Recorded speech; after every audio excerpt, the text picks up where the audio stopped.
Buenos días, buenos días. Amén, gracias, gracias hermano. Bienvenidos a la Iglesia Cristiana de la Gracia, mis queridos hermanos. Vamos a empezar con la escuela dominical. Por favor, para eso necesito que todos estemos con nuestras confesiones bautistas. Todos tenemos nuestras confesiones, ¿verdad? Ok, me parece que nuestro hermano Eduardo, ¿verdad? Si le pueden prestar una confesión a nuestro hermano, ahí está. Genial. Vamos a empezar orando para que el Señor nos guíe en este tiempo, mis hermanos.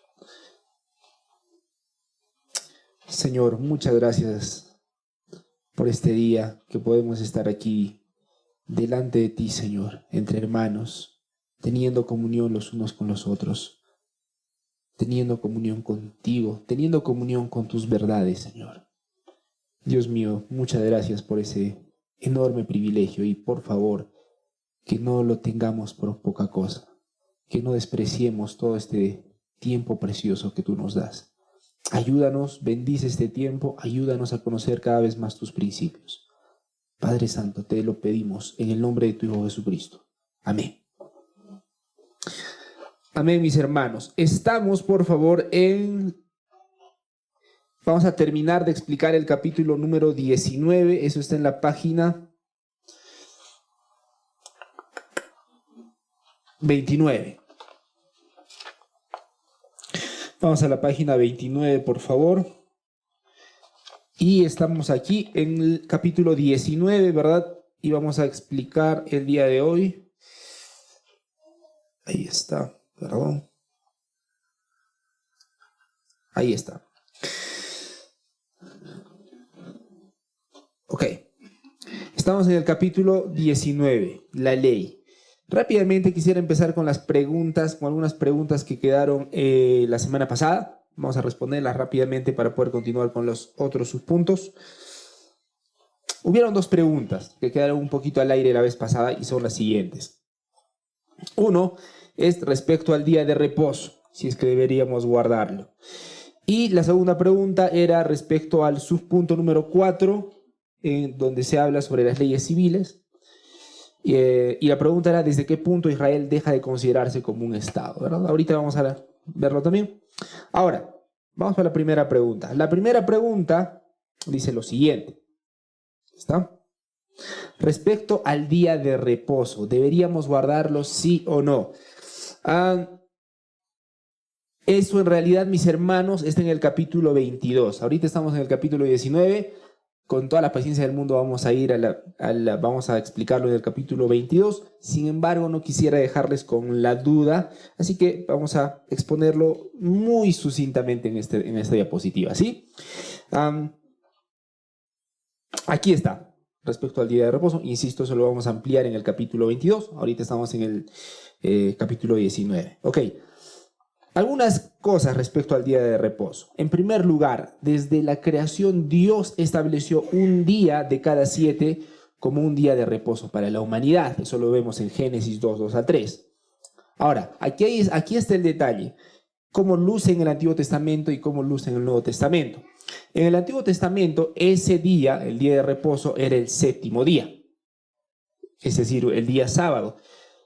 ¿Para quién? Para Israel bajo la ley mosaica.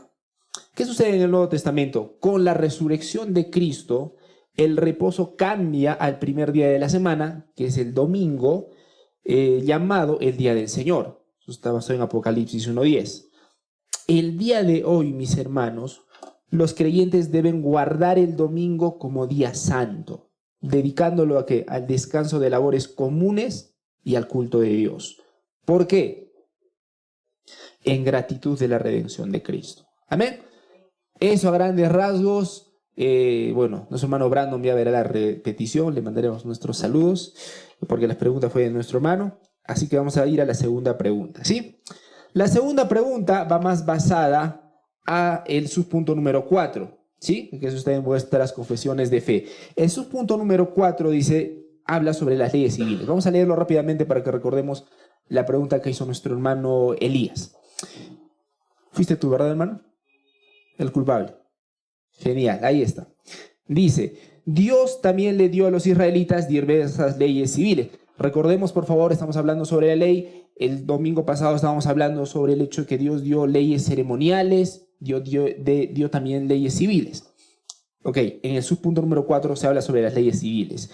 ¿Qué dice de esas leyes civiles? Dice, acabaron cuando aquel pueblo, está hablando de Israel, acabaron cuando acabó aquel pueblo como Estado, ¿no? Entonces dice que las leyes civiles acabaron cuando Israel terminó como Estado. Ahora la pregunta de nuestro hermano Elías era, ¿desde cuándo exactamente Israel deja de considerarse como un Estado? ¿Verdad? Ok, para responder esa pregunta, vamos a responderla desde dos perspectivas, si puedo articularlo así. Primero, teológicamente.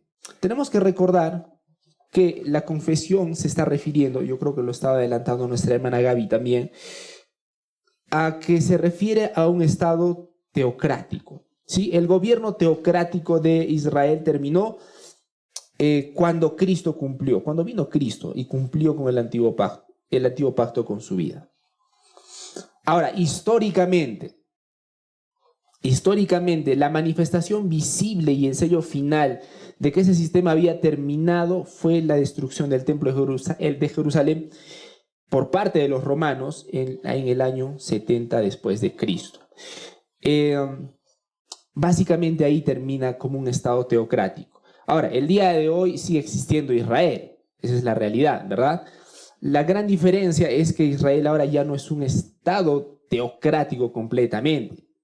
Es un estado más bien judío y democrático. Bueno, depende a quién preguntes también. Hay algunos que van a ir incluso un poquito más lejos y lo van a declarar como un estado semiteocrático. Pero eso es en el mejor de los casos. Ya no es un estado teocrático.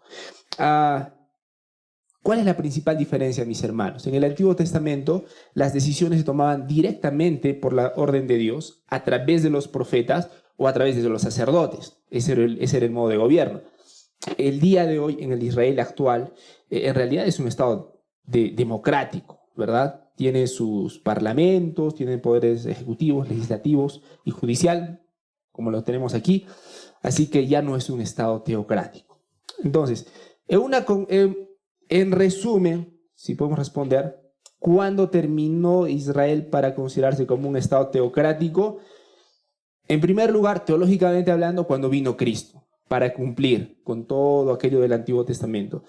Pero históricamente y de manera visible, más directamente, la mayoría de los teólogos concuerdan, en el año 70 después de Cristo, cuando se destruyó el templo por parte de los romanos. ¿Sí? Eso sería, mis hermanos. Ahora, vamos por favor al subpunto número 5. Vamos por favor al subpunto número 5, vamos a leerlo juntos. Entonces, en el subpunto número 3 hablamos sobre las leyes ceremoniales. En el subpunto número 4 hablamos sobre las leyes civiles. Y ahora vamos a hablar sobre la ley moral. ¿Sí? Antes, quería preguntar a Elías si es que tenía alguna duda, pero ya no está. Entonces, vamos a continuar. Pregunta número 5, subpunto número 5, vamos a leerlo juntos, mis hermanos. Dice así, la ley moral, recuerden por favor, estamos hablando ahora sobre la ley moral, obliga para siempre a todos. Ok, una pequeña pausa, por favor. La idea es que la ley ceremonial a quienes aplicaba, la ley civil a quienes aplicaba, pero vamos a ver ahora la ley moral para quienes aplica. La ley moral obliga para siempre y a todos. Tenemos que notarlo, tenemos que notar eso también. Tanto a los justificados como a los demás, a que se le obedezca. Es decir, la ley moral de Dios, ¿en quién aplica, mis hermanos? ¿Aplicará en los judíos o no? Por supuesto que sí. Por supuesto que sí. Aplica a los gentiles también. Aplica a todos, mis hermanos. La ley moral aplica a todos. Es decir, todos, absolutamente todos los seres humanos estamos bajo la ley de Dios. ¿Sí? Entonces, vamos a leerlo juntos mejor, todo junto. La ley moral obliga para siempre a todos, tanto a los justificados como a los demás, a que se le obedezca, a que se la obedezca, perdón. Y esto no solo en consideración de su contenido, sino también con respecto a la autoridad de Dios, el Creador, quien la dio.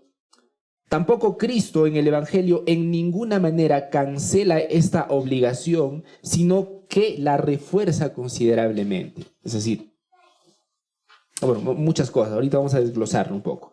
En la parte inferior de vuestras confesiones, ustedes ven la carga de versículos bíblicos que siempre tenemos. Nuevamente, les animo a que lo vean, pero a grandes rasgos les voy a indicar.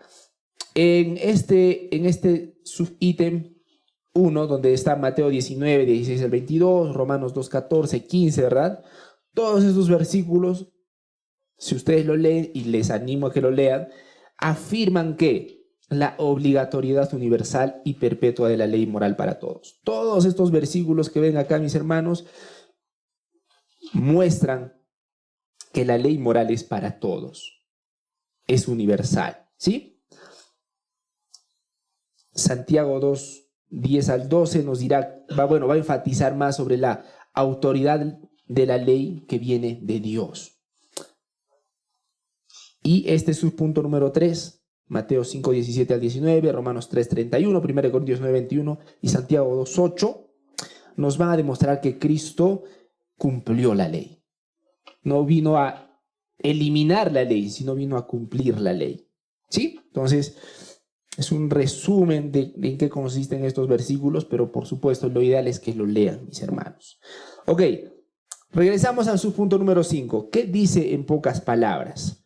Habla sobre la obligatoriedad perpetua de la ley moral. Permítame leerles, por favor, tal vez en un intento de explicarlo en palabras aún más sencillas. En este subpunto número 5 nos dice que la ley moral de Dios es eternamente vinculante para todas las personas, sin excepción, ya sean a creyentes o no creyentes. Todos estamos bajo la ley de Dios. Bueno, todos están bajo la ley de Dios. Esta obligación no se basa solo en el contenido de los mandamientos, sino principalmente en la autoridad de Dios mismo como creador. Lejos de anularla, el Evangelio de Cristo refuerza y magnifica la obligación, mostrando su santidad y la necesidad de su cumplimiento.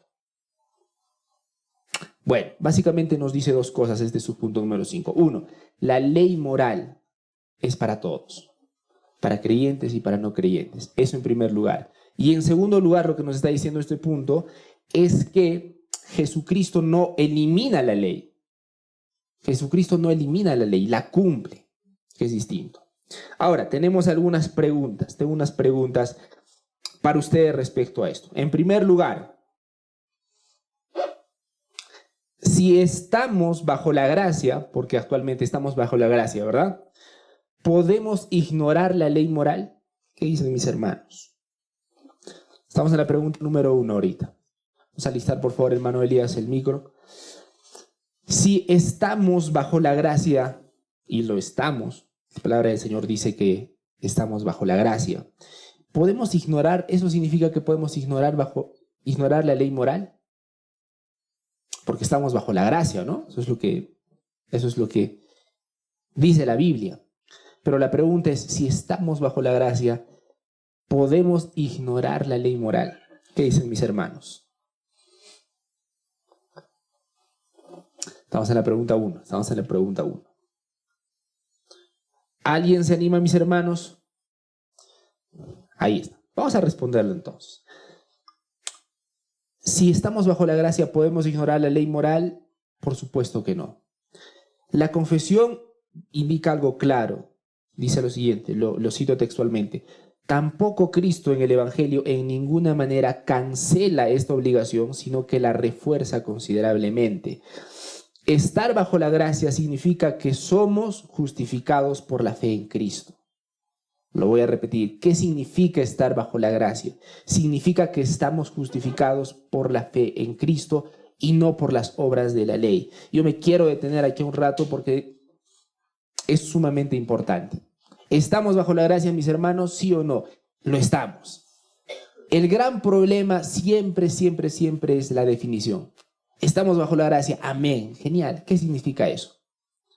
Y en pocas palabras, estar bajo la gracia significa que estamos justificados por la fe en Jesucristo y no por nuestra fe en las obras. ¿Sí? Amén. Una definición bien breve de a qué significa que estamos en la gracia. Entonces, ¿qué sí significa? Que estamos justificados por la fe en Cristo. Y si lo podemos articular en un sentido negativo, digamos, no significa que seamos salvos por las obras. Eso significa gracia. Somos salvos por la fe en Cristo y no por las obras. Si sería por las obras ya no sería gracia, ¿verdad? Entonces, estar bajo la gracia significa eso. Pero miren por favor la parte que está resaltada en negrita. También significa que el Espíritu nos capacita para vivir en obediencia a la ley de Dios, como expresión de amor y gratitud. Lo voy a repetir. Al mismo tiempo significa que el Espíritu Santo ahora nos capacita para vivir en obediencia. ¿Obediencia qué? A la ley de Dios como expresión de amor y gratitud. No para ganarnos el favor de Dios, no para justificarnos delante de Dios. Ahora vamos a poder obedecerlo, pero como una expresión de amor y gratitud. En otras palabras, mis hermanos, la gracia no es una licencia para pecar, como lamentablemente muchas personas lo entienden o lo insinúan por lo menos. ¿Sí? Ok. Vamos a la segunda pregunta. ¿La ley moral todavía nos condena si somos justificados por Cristo? Ahora estamos en la pregunta número 2.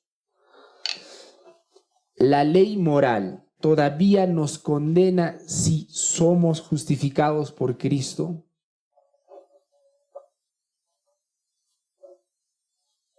Hermana Gaby, ahí está.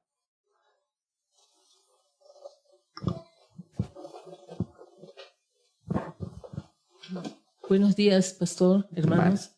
En Romanos leemos que no hay ninguna condenación. Ahora pues no hay ninguna condenación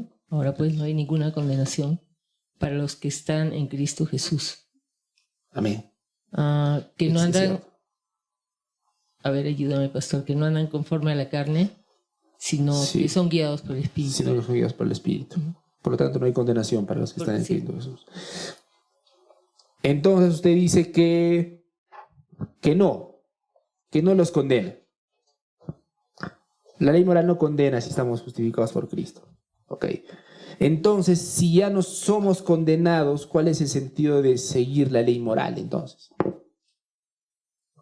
Si ya estamos justificados. Ahí quería llegar con la pregunta, aunque está bien lo que dice nuestra hermana Gaby, pero para completar lo que nuestra hermana muy bien indicó, vamos a leer lo siguiente. Para los verdaderos creyentes, la ley efectivamente no los condena, como pacto de obras para ser por ella justificados o condenados. Cristo ha llevado su maldición. Sin embargo, la ley sí sirve para mostrar lo que sus pecados todavía merecen y qué aflicciones pueden esperar por ellos en esta vida, recordándonos la seriedad del pecado y nuestra dependencia continua de la gracia. Mientras más crecemos en el Señor, Él nos va a mostrar cada vez más las profundidades del pecado. Y cuando vemos más las profundidades del pecado, vamos a poder valorar más a nuestro Salvador. Vamos a poder valorar más nuestra salvación. ¿Sí? Entonces, eso respecto al subpunto número 5. ¿Sí? Vamos al subpunto número 6, por favor, hermanos. Este es el más largo de todos, pero vale la pena leerlo. Les animo a que presten particular atención porque vamos a hacer una pequeña actividad precisamente basada en este subpunto número 6. ¿Sí? Vamos, por favor, estamos todos en el subpunto número 6. Para los que han llegado un poco tarde, por favor, ¿en qué página estaba? 29, me parece. 30. Está en la página número 30. Es subpunto número 6. Vamos a leerlo juntos, mis hermanos, ¿sí? Vamos a leerlo juntos. Dice así: aunque los verdaderos creyentes no están bajo la ley como pacto de obras para ser por ella justificados o condenados, sin embargo, esta es de gran utilidad tanto para ella como para nosotros. Ahora, mis hermanos, vamos a hablar sobre la utilidad de la ley. ¿Para qué sirve entonces la ley? ¿Sí? Vamos a hablar sobre la utilidad de la ley. Seguimos leyendo. Sin embargo, esta es de gran utilidad tanto para ellos como para otros, en que como regla de vida les informa de la voluntad de Dios y de sus deberes. En primer lugar, entonces, informa la voluntad de Dios y de sus deberes. En segundo lugar, les dirige y obliga a andar en conformidad a ella. Y en tercer lugar, les revela también la pecaminosa contaminación de las naturalezas, corazones y vidas. Todas estas tres cosas, ¿sí? La confesión nos está diciendo, hablando sobre la utilidad de la ley, la confesión nos muestra tres. De manera que al examinarse a la luz de ella puedan llegar a una convicción más profunda de su pecado, a sentir humillación por él y odio contra él, junto con una visión más clara de la necesidad que tienen de Cristo y de la perfección de su obediencia. También la ley moral es útil para los regenerados a fin de restringir su corrupción, en cuanto que prohíbe el pecado, y sus amenazas sirven para mostrar lo que sus pecados todavía merecen y qué aflicciones pueden esperar por ellos en esta vida, aun cuando estén libres de la maldición y el puro rigor de la ley. Porque la palabra del Señor nos dice, al que Dios ama, disciplina. Correcto. Continuamos. Asimismo, sus promesas manifiestan a los regenerados que Dios aprueba la obediencia y cuáles son las bendiciones que pueden esperar por el cumplimiento de la misma. Aunque no como si se le deba por la ley como pacto de obras. De manera que si alguien hace lo bueno y se abstiene de hacer lo malo porque la ley lo manda, porque la ley le manda lo uno y le prohíbe lo otro, no por ello demuestra que se encuentre bajo la ley y no bajo la gracia. ¿Sí? Nuevamente les animo, mis hermanos, a que se tomen el tiempo para poder leer esta carga de versículos bíblicos. Pregunta, mis hermanos, acá antenos, pequeña pausa. ¿Y ya se han tomado la molestia alguno de ustedes de poder leer toda esa carga bíblica? Me acaba de dar la curiosidad. Ok, les animo a que lo hagan. No toma tanto tiempo como imaginan. Toma unos 15, 20 minutos a lo mucho. Bueno, depende, ustedes me entienden. A veces te quedas enganchado a un versículo y esos 15 minutos se convierten en una hora tranquilamente, ¿no? Pero si te pones a leerlos simplemente para verificar, te va a llevar a lo mucho 15 minutos. Te animo a que lo leas. Ok, ¿a qué se refiere este subpunto número 6? Este subpunto número 6 ahora nos habla sobre la utilidad de la ley para los creyentes. La utilidad de la ley para los creyentes. ¿Sí? Vamos a ir a los ejemplos prácticos porque me parece que ha estado bien explicado por parte de cómo lo articula la confesión. Pero yo creo que vale la pena. Voy a leerles brevemente una manera un poco más sencilla en la que procuro articular. ¿Qué dice todo ese punto número 6? Aunque los verdaderos creyentes no están bajo la ley como un pacto que exige obras para salvación, la ley es extremadamente útil para ellos. Sirve como una regla de vida que les informa la voluntad de Dios, revela la profundidad de su pecado restante, los humilla, frena su corrupción interna y les muestra las bendiciones de su obediencia. También les recuerda su constante necesidad de Cristo y la perfección de su obediencia en su lugar. Amén. La utilidad de la ley. Vamos a ver entonces en ejemplos prácticos, mis hermanos, cómo luce esto, ¿sí? Primer ejemplo, ahí está. Se lee bien, mis hermanos, para que lo lean con calma, lo mediten, ¿sí? Se lee bien. Ok, vamos con el primer caso. Aquí está Marta. Vamos a leer el caso de Marta. ¿Qué sucedió con Marta? Marta, una hermana de la iglesia, abre una pequeña tienda. Un cliente le paga con un billete grande y al darle el vuelto le da de menos. No da el vuelto que correspondía, da el vuelto de menos. Marta piensa, él ni cuenta se dio y yo necesito ese dinero. Es más, quizás sea una bendición de Dios, ¿no? Ay, ay, ay. ¿Qué debería hacer Marta, mis hermanos? ¿Qué debería hacer Marta? Les voy a dar unos segunditos para que se pongan en lugar de Marta. ¿Qué debería hacer Marta? ¿Abrir una cuenta de ahorros? Tengo 3 preguntas en realidad sobre este caso.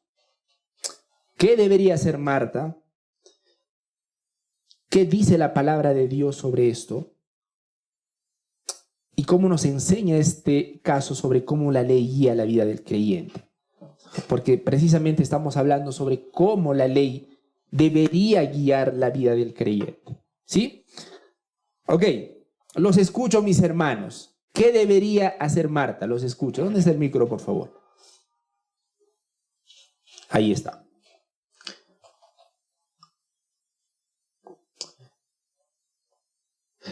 ¿Alguien, mis hermanos, quién se anima?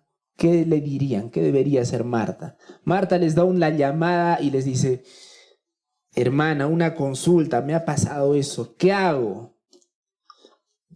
¿Qué le dicen? Aquí está levantando la mano, señor Aurelio. Ahí está. Ahí está el micro. Ahí está. Buenos días, Paz. Hermano, ¿cómo está? Buenos días. Yo creo que la señora comete un error de no devolverle todo el vuelto, ¿no? Uh-huh. Y para mí, si la hermana es religiosa, es pecado. Ok. O en su defecto llamarle y decirle: sabes que me equivoqué en cobrarle más o menos, y devolverle a la persona que le ha hecho daño, ¿no? Correcto. Solo una pequeña precisión. Si no sería creyente, si no fuera a la iglesia, ¿dejaría de ser pecado? Seguiría siendo pecado, ¿verdad? Porque nuevamente, la ley moral aplica tanto a creyentes como a no creyentes. ¿Sí? Ok. Hermanos, ¿qué debería hacer Marta? ¿En devolver el dinero o quedarse con el dinero? Ok, ¿por qué? El tema es por qué, mis hermanos. Ahora, cuando hablamos, por favor, si podemos ir brevemente a Romanos 7:12, por favor. Romanos 7:12. Vamos a Romanos 7:12, por favor. Ayúdenme con vuestro amén cuando estemos en Romanos 7:12. Romanos 7:12 dice lo siguiente: de manera que la ley a la verdad es santa y el mandamiento santo, justo y bueno. Cuando Pablo está hablando de la ley, está hablando en realidad se está refiriendo a los 10 mandamientos en general. Así que vamos a hacer el siguiente ejercicio. Acá tienen el caso de Marta. Acuérdense, por favor, porque lo voy a borrar en un momento. Ahí está el caso de Marta. Y aquí están los 10 mandamientos. ¿Cuál de los 10 mandamientos utilizarías para llamar a la reflexión a Marta?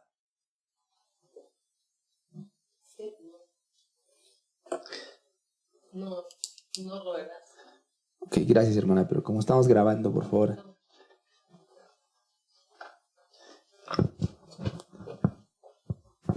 El 7º mandamiento, no robarás. No robarás, ok. Bueno, Marta le puede decir: pero hermana, no es que yo le haya sacado, es algo muy circunstancial, yo ni quería hacerlo, simplemente eso ha pasado. ¿Por qué eso sería como robar, hermana Gaby? ¿Qué le respondería? ¿O qué le responderían ustedes, hermanos? Si la hermana Marta se pone un poquito filósofa, digamos, ¿no? Sabrosa. ¿Qué le dirían? Le puede decir: hermana Gaby, no es que yo haya metido mi mano en su bolsillo y le haya robado, simplemente se ha dado así de una forma que uno no pensaba, ¿no? No sé si eso sea robar exactamente, hermana Gaby. ¿Qué le diría usted, hermana Gaby?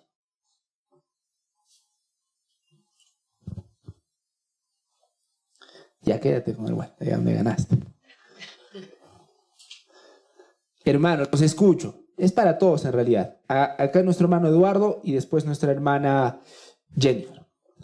Hola, buenos días. Yo creo que es tanto no robarás como no dirás falso testimonio, no consentirás pensamientos ni deseos impuros, no codiciarás los bienes ajenos, pero sobre todo es amarás a Dios sobre todas las cosas. Todos esos. Amén. Ok, estás ante la... Gracias, hermano Eduardo. Solo que estás ante nuestra hermanita Marta. Entonces, ella le puede decir, ok, son muchas cosas, hermano Eduardo, pero yo me quiero quedar con lo de... Yo amo a Dios, yo voy a la iglesia todos los domingos, por si acaso, le va a decir. Y nuevamente, no es que le haya robado, no es que yo le haya metido mi mano a su bolsillo, hermano Eduardo, simplemente en el apuro le di un poquito de menos y el Señor se le ve feliz en realidad, ¿no? Es más, mira, me ha pagado con un billete grande, imagino que tiene harta plata, imagino que le sobra, es probable. Entonces, robar, hermano Eduardo, no sé, yo creo que está siendo un poco juzgón conmigo, la verdad. ¿Qué le diría? Ahí estamos. Luego nuestra hermana quiere responderle a Martita o todavía se quiere dar su tiempo, hermano. Ahí está. Con nuestra hermana Jennifer. Pastor, buenos días, hermanos, buenos días. Como la hermana Gaby decía, sería el mandamiento de no robarás. Aparte de ello, que no puede tener lo que no es de ella. El dinero que si se lo queda, que no le va a devolverlo, no es de ella, estaría pecando. Y como también en Lucas 19:8, Zaqueo promete devolver todo lo que había robado. Y en Levítico 19, 35, 36, menciona de que tenemos que ser justos con todo, ¿no? Incluso con los pesos. Entonces no lo puede tenerlo porque no es de ella, no le pertenece. Amén. Entonces, vamos a imaginar que la hermana Marta insiste un poquito, igual. Entiendo, hermana, y amén a todo lo que dice. Pero nuevamente, como le he explicado ya al hermano Eduardo, a nuestra hermana Gaby, yo no le he robado, ¿no? Yo no he metido mi mano a su bolsillo. Simplemente se han dado así las cosas. Sí, aún así, porque no es de ella, no le pertenece.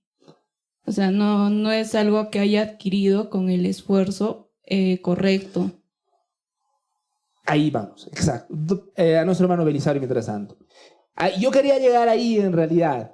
Si es que tú tomas algo que no te corresponde, eso es robar. Hermano Belisario. Bueno, pastor, buenos días, hermano, buenos días. Ya que estamos dando a toda Marta, quería enfocar otra vez un poco el enfoque, ¿no? Que la hermana Marta haya tenido esa lucha en presentar y consultar a alguien si realmente estaba haciendo mal. Yo creo que es una buena señal también, porque todos tenemos algún pecado con lo que en cierta medida estamos enceguecidos por ese pecado. Por tanto, el acercarse de una persona diciendo, esa persona me ha dado un vuelto de, mejor dicho, yo le he dado un vuelto de menos y no se da cuenta, es una buena señal para que alguien pueda usar eso y convencer a la hermana con la palabra que lo que está haciendo está mal. Y tratar de buscar a la persona afectada para resarcir ese daño, ¿no?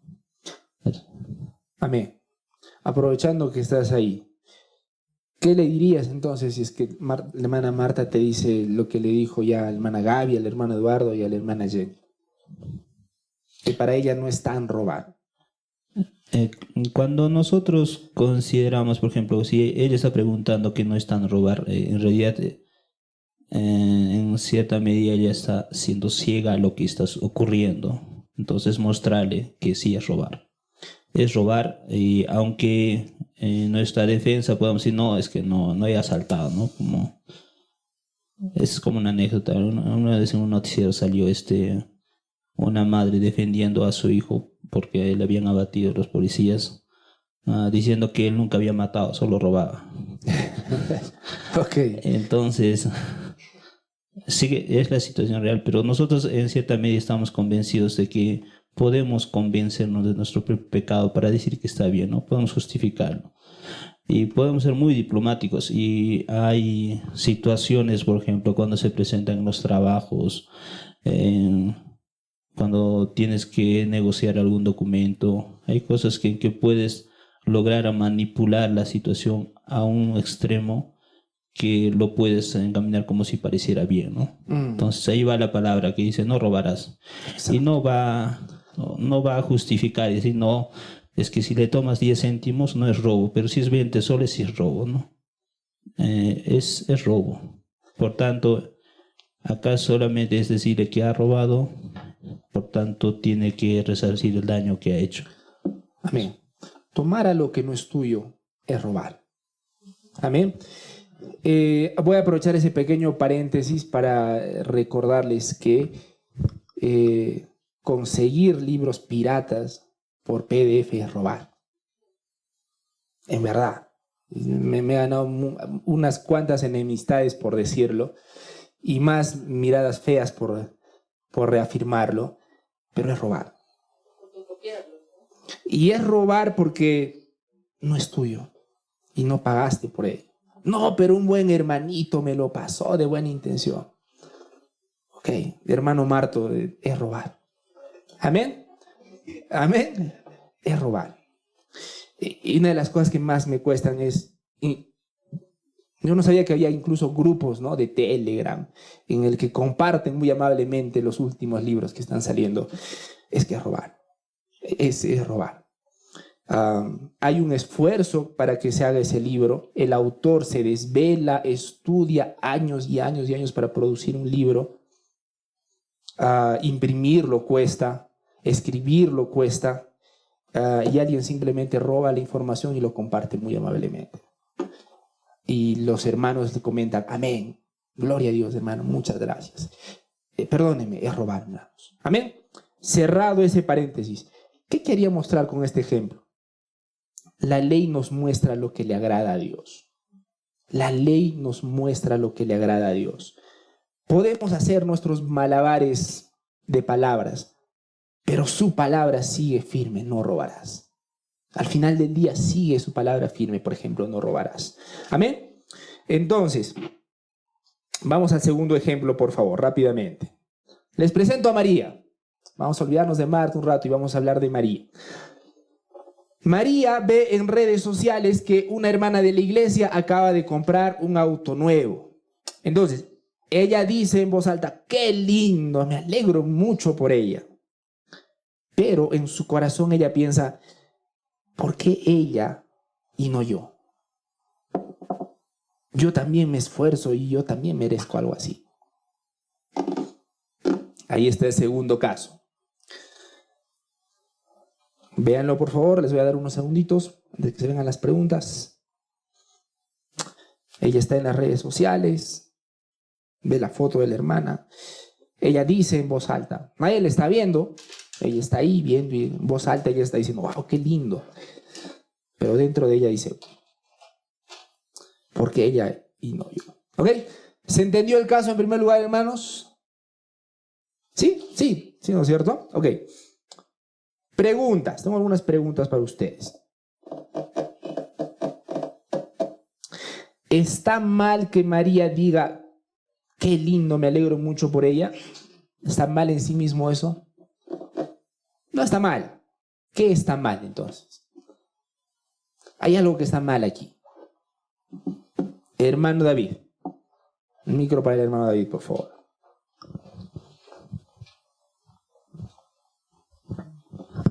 Bueno, hermanos, buenos días.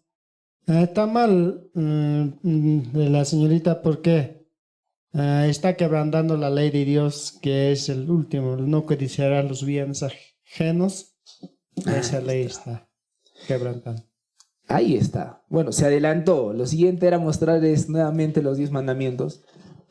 Pero mírenlo nuevamente, ¿sí? De pronto encontramos algunos más como lo hizo nuestro hermano Eduardo. Es interesante. El anterior ejemplo, el ejemplo de Marta, ciertamente lo más directo era no robarás. Pero es interesante cómo una cosa lleva a la otra que finalmente termina quebrantando el principal mandamiento, que es amar al Señor sobre todas las cosas, ¿no? Sin embargo, vamos a hacer ese ejercicio. No codiciarás. Entonces, el mismo ejercicio. Estamos con los 10 mandamientos. Ahí está la hermana María. Y como ha indicado nuestro hermano David, no codiciarás bienes ajenos. Ok. Vamos, por favor, a Romanos 3:20. ¿Quién puede leer Romanos 3:20, por favor?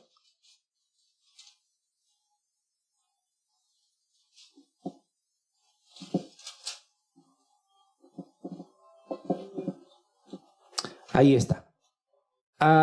Léalo en voz alta nada más, mi hermana.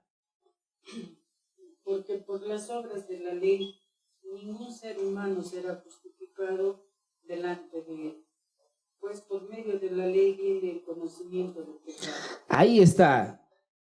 Ahí está lo interesante. Por medio de la ley es el conocimiento del pecado. Lo siguiente que quiero mostrarles con este ejemplo, mis hermanos, es que la ley nos ayuda a mostrarnos nuestro pecado. Nos muestra nuestro pecado. Claro, para ustedes es fácil porque ustedes no son María. Porque están viéndolo en tercera persona, porque están de espectadores. Cuando nos sucede a nosotros, no es tan fácil de verlo, hermanos. ¿Sí? Entonces, la ley, hermanos, la confronta, particularmente esa parte, no codiciarás los bienes ajenos. Porque eso es codiciar sus bienes. Detrás de yo lo merezco, yo también me esfuerzo, detrás de esas palabras bonitas, es codiciar. La ley confronta, mostrando que en su interior hay envidia y codicia en realidad, ¿no? Aunque ella no quiera reconocerlo. Entonces, la ley va a servir para eso, para mostrarle su pecado. Último ejemplo, hermanos. El ejemplo de Juan. Aquí está el ejemplo. Juan es un creyente adulto. Un día escucha un sermón sobre el mandamiento de honrar a sus padres y recuerda cómo en su juventud desobedeció, insultó y hasta maltrató a sus padres. Ahora que ellos han muerto, siente mucha culpa y piensa, nunca podré agradar a Dios. Ya lo arruiné todo. Miren la diferencia con los dos ejemplos anteriores. En el ejemplo de María, vamos a hacerlo en orden. El ejemplo de Marta, ¿qué debería hacer Marta? Regresar el dinero. Listo, hacerlo. En el caso de María, ¿qué debería hacerlo? ¿Qué debería hacer, perdón?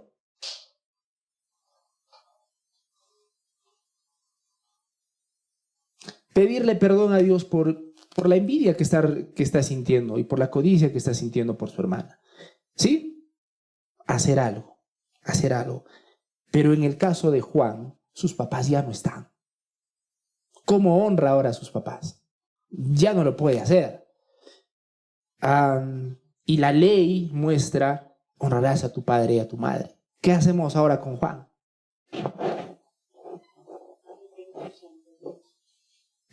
Amén. Arrepentirse ante Dios. Arrepentirse ante Dios. Ok. Sin embargo, Juan está todavía atribulado porque ya no están sus papás. ¿Me dejo entender? Él quisiera honrarlos ahora, pero no están. No están. Puede encontrar esperanza. ¿Dónde puede encontrar esperanza, Juan? ¿Cómo te acercarías a él? Los escucho, mis hermanos.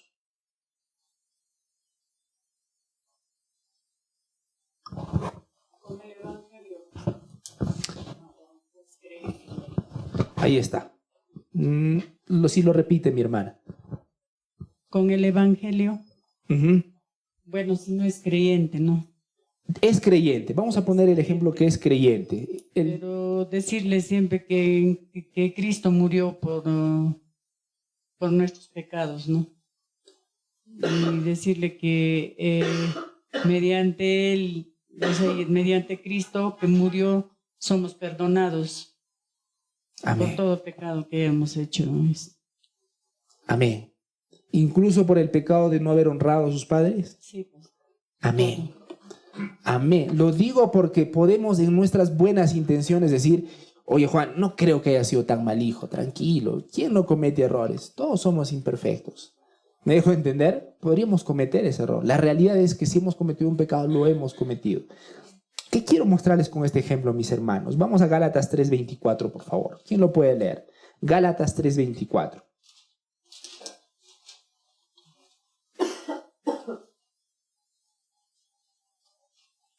Vamos, por favor, a Gálatas 3:24. ¿Quién lo puede leer? ¿Dónde está el micro? ¿Se lo llevaron? Léelo tú, mi hermano, en todo caso. O el hermano, a nuestro hermano Belisario.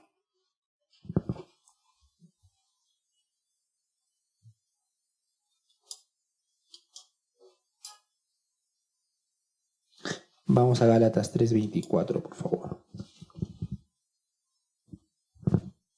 Gálatas 3:24. Dicho de otra manera, la ley fue nuestra tutora hasta que vino Cristo. Nos protegió hasta que se nos declarara justos ante Dios por medio de la fe. Amén. Los de la vieja escuela lo tenemos de memoria. La ley ha sido nuestro ayo, ¿verdad? A otros más sofisticados dirá nuestro tutor. Está bien, Belisario. La ley ha sido nuestro ayo. ¿Para qué? Para llevarnos a Cristo. ¿Qué quiero mostrarles con este ejemplo, mis hermanos? La ley me recuerda mi necesidad de Cristo.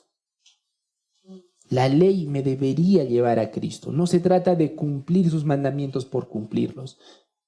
La ley me lleva a Cristo. Juan debería recordar, aunque ya lo explicaba muy bien nuestra hermana Vilma, que lo que hizo fue un pecado. Maltratar a sus padres fue un pecado. Delante de Dios, por supuesto que sí. Pero hay perdón en Cristo de esos pecados. Hay perdón en Cristo en medio de esos pecados. Claro que sí. Nuestra hermana Gaby quiere añadir algo también. Sí, bueno, debe ser un problema de estar condenándose, acusándose y como lo que dice ya lo arruiné, o sea, como ya... No hay nada que hacer. No hay nada que hacer. Es que estaba recordando en el Salmo 103, cuando dice, voy a leer del 8 al 12, rápido nomás. Dice, compasivo y clemente es el Señor, lento para la ira y grande en misericordia. No contenderá con nosotros para siempre, ni para siempre guardará su enojo. No nos ha tratado según nuestros pecados, ni nos ha pagado conforme a nuestras iniquidades. Porque como están de altos los cielos sobre la tierra, así es de grande su misericordia para con los que le temen. Como está de lejos el oriente del occidente, así alejó de nosotros nuestras transgresiones. Como padre se compadece de sus hijos, así se compadece el Señor de los que le temen. Esto es el Evangelio, ¿no? Que no nos ha pagado conforme a nuestras iniquidades. Y el que ha pagado el precio por ese pecado y por todos es Cristo, ¿no? Otra vez apuntando al perdón, a la compasión de Dios, ¿no? Con nosotros que como pecadores no la merecemos, ¿no? Mostrarle el amor y compasión de Dios. Amén, claro que sí. Adelante, hermano Eduardo. También en Hebreos 10 habla acerca del nuevo pacto y recuerda una frases del Antiguo Testamento donde dice que en ese momento pondré mis leyes en su corazón y las escribiré en su mente, y nunca más me acordaré de sus pecados y transgresiones, pues donde hay remisión de estos no hay más ofrenda del pecado. Así que, hermanos, teniendo libertad para entrar en el lugar santísimo por la sangre de Jesucristo. Amén. Si nos repite, mi hermano, el versículo. Es Hebreos 10 y empieza desde el 16 hasta el 19. Perfecto. Y en este caso con Juan, pues recordar que la fidelidad del Señor, o sea, no dejar de largo el pecado, pero recordar la fidelidad y la consolación del Señor. Amén. Amén. Amén. Gloria a Dios. A manera de resumen, entonces, mis hermanos, la utilidad de la ley. ¿Para qué sirve la ley? Bueno, podremos resumirlo en tres cosas. En primer lugar, la ley nos guía. La ley es como una brújula para nuestras vidas. Nos da un sentido, nos da un norte. No vivimos sin norte, ¿verdad? Vivimos con un propósito, con un norte, y la ley nos ayuda a ello. El Salmo 119:5 dice, lámpara es a mis pies tu palabra y lumbrera a mi camino, por ejemplo. En primer lugar, la ley nos guía. En segundo lugar, la ley nos confronta, es como un espejo, ¿verdad? Como dice Romanos 3:20, ya que por las obras de la ley ningún ser humano será justificado delante de él, porque por medio de la ley es el conocimiento del pecado. La ley es como un espejo, mis hermanos. Y a mí me encanta ese ejemplo del espejo. ¿Saben por qué? El espejo te ayuda, si estás tu cara cochina, el espejo te ayuda a ver tu suciedad, ¿sí o no? Sí, pero el espejo te ayuda a limpiar tu suciedad. No, ¿verdad? Ahí está. La ley es por eso como un espejo. Nos ayuda a ver nuestro pecado, pero necesitamos recordar, la ley no va a limpiar nuestro pecado. La ley debería ayudarnos a esto último, que es más importante. Nos lleva a Cristo. Nos lleva a Cristo. Gálatas 3:24. De manera que la ley ha sido nuestro ayo para llevarnos a Cristo, a fin de que fuésemos justificados por fe. Entonces, la ley nos guía, es una brújula para nosotros, nos confronta, es como un espejo que muestra nuestro pecado, y lo más precioso de la ley nos lleva a Cristo. Amén. Amén, mis hermanos. El tiempo ya nos está ganando. No sé si hay alguna pregunta hasta este punto, por favor. Nuestro hermano Brandon y luego nuestra hermana Angie. Pastor, buenos días, hermanos, buenos días. Bueno, entendemos un poco, era un ejemplo del hermano Juan, que era creyente. Sí. Más me basaba en el perdón, bueno, es una pregunta que voy a hacer. En dado caso de María Magdalena, cuando se pide perdón y Jesús le perdona y que Dios nos perdona, ¿no? Sí. Entonces, en el caso de aquí era, ¿qué pasaría si los padres están vivos, ¿no? Sí. No son creyentes y él obviamente recuerda lo que hizo. Sí. Se acerca a sus papás y le dice, he hecho esto, les he fallado, ¿no? Y sabemos que el perdón son entre dos personas, ¿no? Tanto el que está perdonando como el que quiere ser perdonado. Okay. Y en este caso los papás no lo perdonan. Entonces, ¿cómo se hace eso? O sea, ¿cómo lidia Juan eso? Y buena pregunta. ¿qué se puede hacer, no? Excelente pregunta. Quisiera dejarles saber si alguno de ustedes quisiera contestar esa pregunta antes de que lo haga yo. Buena pregunta. ¿Qué pasa si los papás de Juan están vivos? Él se acerca, se humilla y sus papás le dicen, no te perdonamos. Una vez más, respondiendo a la pregunta, es una buena pregunta para meditar, porque ¿qué pasa si no le perdona? Así como hemos aprendido en varios libros, como hace poquito hemos aprendido libros de Oseas, debe aprender si Dios le ha perdonado, si no me perdona, tiene que seguir perdonándole, porque la Biblia dice, perdónale 70 veces 7, entonces sí, tiene que seguir amando, por más que no le ha perdonado, no le ha concedido, entonces Dios nos ha perdonado, entonces ese tiene que llevarle, ¿no? Más es ver a Dios, la gloria de Dios. Amén, amén. Gracias, hermano. Hermano Ron. Hermanos, buenos días. Creo que depende. Si es un cristiano, el papá, el que en ese caso no quiere perdonar, creo que ahí es donde aplica lo que dice nuestro hermano. No ha entendido el evangelio, ¿no? Okay. Sería recordar el evangelio. Pero si es incrédulo el papá y pasa, sí, pasa, sí. Creo que, bueno, en nuestra posibilidad buscar la reconciliación con los papás. Y creo que si ellos no aceptan el perdón, bueno, y considero aquí que uno ya ha hecho su parte. Entonces dejarlo a las manos del Señor, ¿no? Y esperar, ¿no? El tiempo, creo yo. No, es que no puedes obligarle a la persona a perdonar. Ok. Solo que Juan te puede decir, ya Ronnie, entiendo, pero yo quiero que me perdone. ¿Qué voy a hacer? No, o sea, ya me pidió perdón y me duele mucho que no me perdone. Una vez más, creo que es apuntarle, ¿no? A la paciencia del Señor.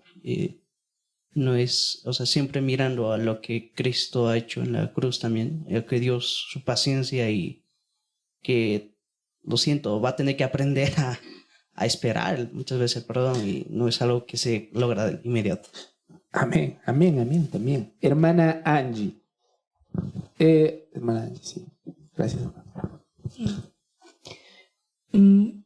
Si la persona o Juan se ha arrepentido ante el Señor y ha creído en el perdón del Señor también, ¿no? Uh-huh. Como consecuencia va a querer restituir con sus padres pidiendo perdón, arrepintiéndose, pero no debe exigir el perdón. No debe exigir el perdón. Entonces, confiar en que predicar el Evangelio sí en diversas oportunidades, claro, pero no con la motivación de que quiera ser perdonado, ¿no? Sino que vea a Cristo y que pueda entender lo que Él ha entendido, ¿no? Sobre el perdón de Dios y el arrepentimiento. Amén. Amén. Gracias, hermana. Hermana Jennifer. Bueno, aparte de ello también es que no está en las manos de Juan que sus papás lo perdonen. Él no puede hacer nada para que lo pueda perdonar después de que haya pedido perdón. Es también orar y amarlos, orar por sus padres para que puedan entender el significado de perdonar. Uh-huh.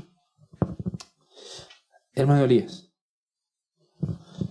Pues, acerca de eso, creo que incluso si a veces es posible que Juan tome esta posición, esta actitud, ¿no? Uh-huh. Bueno, yo hice lo que pude, bueno, ya ahí lo dejo, ¿no? Como una ligereza, podríamos decir, o no tanta, o puede tener un cierto nivel de seriedad, pero no tanta, ¿no? Uh-huh. Y creo que ahí cabe recordar que el terrible daño que genera ofender a alguien, ¿no? Cuando uno ofende a alguien, uno no puede exigir que le perdone. Si, por ejemplo, yo he ofendido a alguien, yo no puedo exigir, ¿no? Sí. Porque muchas veces no le entendemos ni siquiera la magnitud de la ofensa, ¿no? Y en el mismo sentido con Dios, ¿no? Ver con Dios que cuando nosotros ofendemos a Dios no podemos exigir tampoco, ¿no? Y pensar lo mismo con respecto a los otros, ¿no? Que una ofensa no es para decir, bueno, ya es cristiano, entonces tiene que perdonarme, ¿no? O es así y lo otro tiene que... No, cuando uno ofende tiene que saber el peso, ¿no? El peso de haber ofendido y que puede que esa persona se lleve a la tumba ese rencor, ¿no? Y es triste, en verdad. O sea, que uno no tiene la capacidad de decirle ya, o sea, sanar su corazón, ¿no? Simplemente se puede quedar allí. Belisario. Gracias, hermano Elías. Añadiendo a lo que decía el hermano Elías, es que él sí muestre arrepentimiento. Porque puede haber un caso en que vivimos tal vez en una cultura bastante mística, no sé, que muchas veces pides perdón por un caso, pero la actitud de la persona que está pidiendo perdón no cambia. Sí. O sea, simplemente quiere, no sé, estar bien por alguna situación personal, no sé, ¿no? Simplemente quiere pedir perdón por algo. Pero yo creo que la persona tiene que mostrar arrepentimiento. Eso es un cambio de actitud, cambio de forma de tratar. Y Dios en el tiempo va a tratar el corazón de sus padres, si fueran cristianos o no. Entonces, eso. Amén. Bueno, una de las cosas importantes que han dicho es que el perdón no se exige, ¿no? El perdón no se exige en el sentido, yo creo que les conté en el pasado, hubo un muchacho que estaba calumniando a otro hermano de la fe, y ustedes saben que los chismes vuelan, ¿no? Uno le cuenta a otro y otro a otro y otro a otro, ya. Y este hermano, el agraviado, lo confrontó al hermano que había dicho esa mentira. Y ese hermano, al verse acorralado, confrontado delante del pastor, le dijo, bueno, sí, está bien, hermano, dije eso, pero ahora tienes que perdonarme porque la Biblia dice que perdones. ¿Me dejó entender? Yo creo que a eso van las declaraciones que ustedes decían. El perdón se pide, no se reclama. Pero a lo que quería llegar es lo siguiente, mis hermanos. El problema principal de Juan, ya sea que sus papás estén vivos o muertos, yo quiero que vean esto. El problema principal. ¿Cuál es el problema principal? Cuando nosotros no honramos a nuestros padres, ¿a quién ofendemos en primer lugar y en última instancia? Ese, mis hermanos, amén, ese es el punto. Nuestro principal problema siempre es con Dios. Con Dios. Así que si hemos ofendido a nuestros padres, si no lo hemos honrado, el principal problema no es con nuestros padres, es con Dios. Eso es lo principal. Y si nosotros estamos bien con Dios, hemos resuelto, si puedo articular de esa manera, nuestro problema principal.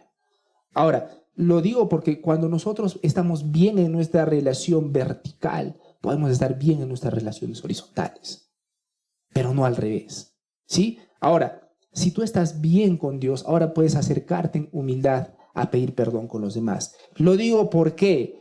Porque si tú vas con un corazón de simplemente, ya, ahora yo quiero que todos me perdonen, ahora que quiero que todo se solucione, la vida no es así. La vida no es así. En la reunión de varones estamos poniendo un ejemplo, ¿no? ¿Qué pasa si has cometido un delito? Lo confiesas porque delante de Dios tienes que decir la verdad y vas a tener que ir a la cárcel por el delito. ¿Pasa, mis hermanos, o es de ciencia ficción eso? Pasa. ¿Quiere decir que Dios no ama a esa persona? ¿Qué dice?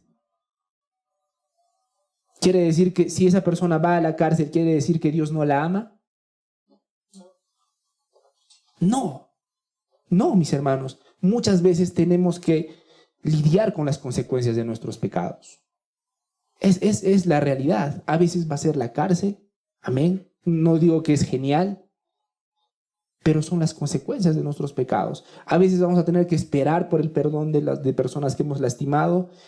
A veces tenemos que esperar por sanar personas a las que hemos lastimado muchísimo, a nuestra pareja, a nuestros hijos, qué sé yo. Tenemos que esperar con paciencia. Pero el problema creo que radica en confundir es la paz que tienes con Dios con el hecho de que todo tiene que salirte bien después y todos tienen que recibirte con los brazos abiertos después.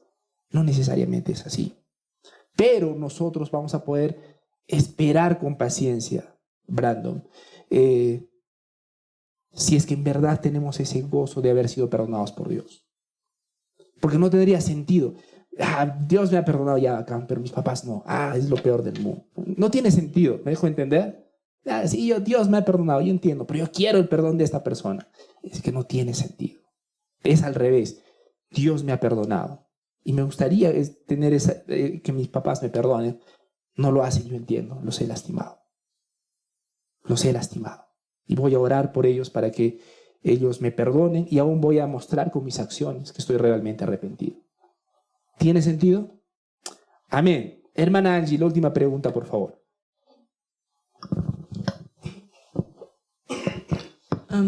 Pastor, en varias oportunidades que hemos podido evangelizar, muchas veces mencionamos la ley, ¿no? Para poder mostrar la gracia de Dios. Sí. Y he notado que muchas de las personas que responden dicen, ya ahora entonces tengo que cumplir la ley, ¿no? Tengo que cumplir todos los mandamientos. Porque la conclusión que dejamos, ¿no?, al evangelizar es arrepiente de tus pecados, confía en tus pecados y cree en Jesucristo, ¿no? Entonces ellos manifiestan esa tal vez fe o declaración cuando dicen ya entonces voy a tener que cumplir los mandamientos, y creo que ahí veo como un tipo de desánimo, ¿no? Entonces, ¿cómo podríamos nosotros al momento de evangelizar concluir, ¿no?, en que no se trata de cumplir los mandamientos, ¿no? Sí entiendo tu pregunta. Es que no sé si el hecho de que estén animados es malo en sí mismo. Para mí es bueno en realidad. Porque tú cuando te acercas a una persona tienes que mostrarle que le es imposible alcanzar el estándar de Dios. Es que en verdad todos estamos bajo la ley. Tenemos que cumplir la ley perfectamente para estar delante de Dios. Malas noticias, ninguno de nosotros puede alcanzarla. ¿Cuál es el problema con que ninguno de nosotros puede alcanzarla? Significa que todos la hemos transgredido. Y si todos le hemos transgredido, vamos a ser hallados culpables delante de Dios. No tenga algo que parece tan simple, trae consecuencias eternas. No es simplemente normas que tienes que cumplir y que van a arruinar tu tarde bonita y soleada. No. Si una persona dice, ay, tengo que cumplir la ley, sí, tienes que. Dios dice, Dios es un Dios santo. Él exige que su ley sea cumplida de manera perfecta. Ahora, cuando tú estés delante de Dios, ¿vas a poder decirle a Dios que has cumplido su ley de forma perfecta? Exacto, y ahí es donde los queremos. Porque necesitamos que ellos vean la necesidad de Cristo. Ellos necesitan correr a Cristo. Ellos necesitan saberse en bancarrota espiritual. Ellos necesitan saber que no les alcanza. Y ese es el problema. Mucha gente cree que sí le alcanza. En su corazón les alcanza, solo que les da pereza de hacerlo. Yo he llegado a esa conclusión. Ya sí, ahí tengo que hacerlo, pero no. Ellos no saben que no pueden. Y que es grave que no puedan, porque va a tener consecuencias eternas para su vida. Porque van a estar delante de un Dios justo. Entonces, cuando nosotros podemos ahondar en eso, van a poder ir detrás de Jesucristo. Con gozo, con alegría. Y luego van a poder cumplir la ley, pero no para salvación, no para justificación, sino como consecuencia de tener un corazón nuevo. ¿Sí? Por agradecimiento a su Salvador. Amén. Amén, mis hermanos. Vamos a terminar orando, por favor. Vamos a orar. Señor, gracias por mostrarnos en tu palabra la importancia de la ley. Como dice tu salmo, Señor, lámpara es a mis pies tu palabra y lumbrera a mi camino. Padre Santo, ayúdanos a gozarnos en tu ley. No porque pensemos que ella nos justifica, no porque pensemos que ella nos hace ganar favor delante de ti, sino, Señor, porque tú en Cristo, Señor, nos has dado un nuevo corazón, un corazón que se deleite en tus caminos, un corazón que ama andar con tu lógica. Señor, ayúdanos a no pasar por alto esta enseñanza y estos principios. Que podamos amarte, Señor, que podemos guardar tu ley, pero recordando, Señor, que esta nos lleva a Cristo. Padre Santo, te pedimos también que prepares nuestros corazones para la prédica y te rogamos, Señor, aún por los hermanos que están en camino y aún los que están dudando en venir. Hoy es el día del Señor, hoy es tu día. Y ayúdanos, Señor, a poder glorificarte. Padre Santo, te pedimos todo esto en el nombre de tu Hijo Jesucristo. Amén.